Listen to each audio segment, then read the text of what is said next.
Hi, folks. Dean Chandan here. I am delighted to be joined by Jimmy Kuhn, chairman of the board at the Shack Institute and president of Newmark Knight Frank. Jimmy, thanks for joining me. Thanks for having me, Sam. How are you and Marjorie doing? We're great.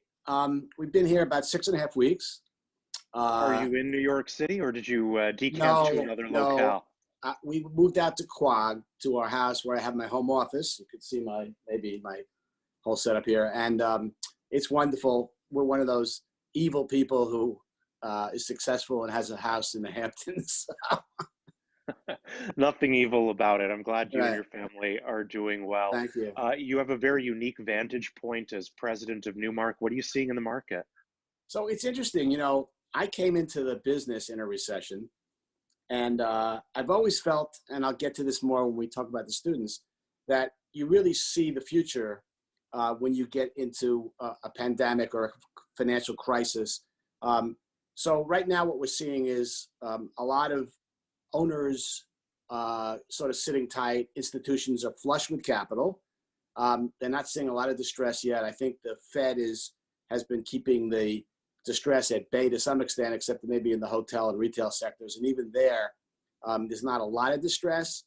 We're seeing a lot of our institutional clients are buying securities, some REIT equity, very little property changing hands, because I think the sellers always sort of trail the market on reducing pricing, and the buyers are always looking for post-financial crisis pricing. So. Are people able to see the buildings that they might want to acquire, or are there very practical constraints right now on getting deals done? So I think in any market where you're buying either non-performing loans or you're buying securities, you're not looking at the buildings anyway. So I think the answer to your question is there are space showings going on. I know some of our leasing brokers are doing them, but it's hard to canvas. So for the leasing brokers, they have a tougher time. For the investment sale brokers, selling securities and selling loans, I don't think it's that important. But that's why you're not going to see a lot of transactions until the markets open up. China, although their markets are open up, then they're not flying over here yet. So I think that those markets will take time to recover. As an economist, it's there's a very wide forecast interval for me right now, and thinking about where we might be with the economy in 3-6 months time. A lot of input from epidemiologists with regard to sort of the trajectory of the virus and how that impacts our ability to get back to business. Is it possible to make any prognostications about Sure. activity in the real estate market? Sure. Look, I think if you don't become New York City myopic, you can look at the country and say, what's going to lead us out of this crisis and into the recovery? I think it's very clear. Everybody's discovered the life science business, right? So although for the most part it's San Francisco, it's Cambridge, it's Seattle, New York is sort of fledgling market for that. Data centers, cell towers, the supply chain, industrial, and then next will come multifamily and office in innovation cities. And so I think that it'll be a while before we get back to 2019. I like to say, see it through till 22. That's my own expression, but and so I think that you'll see those come back in that order, because if you look at the public markets, which are always the leading indicator, and the private markets trail, you can see that the industrial REITs did very well, relatively speaking. The life science, the data centers, the cell towers, they did extremely well.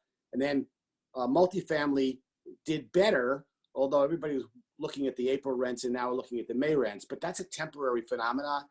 Notwithstanding the 26 million people have gotten laid off, I think that the A product will flourish first, then the B product.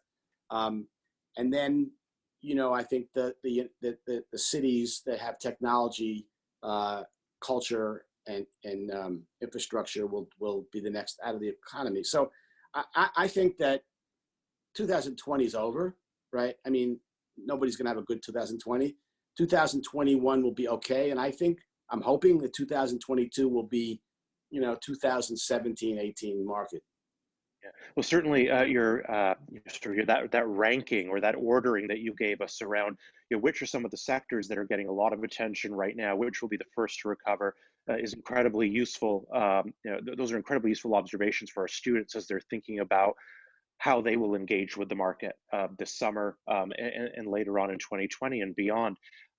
As you said, you entered the industry during a recession. Thoughts, observations, advice for our students?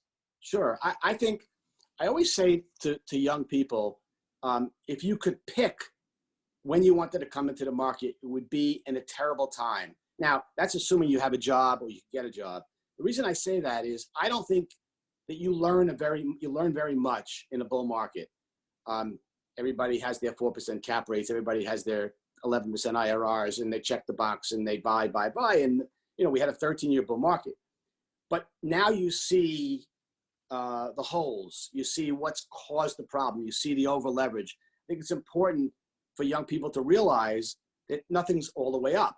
And you do eventually get a chance at the correction. And I think that you can take advantage of that and learn everything about what you think the future is. So if I'm a student today, I'm learning about life science. I'm learning about data centers.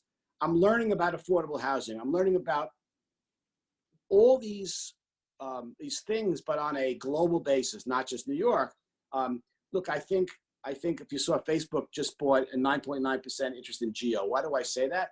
India is English-speaking democracy, and there are some issues with China, as we know. I think India is going to be a huge place for the future.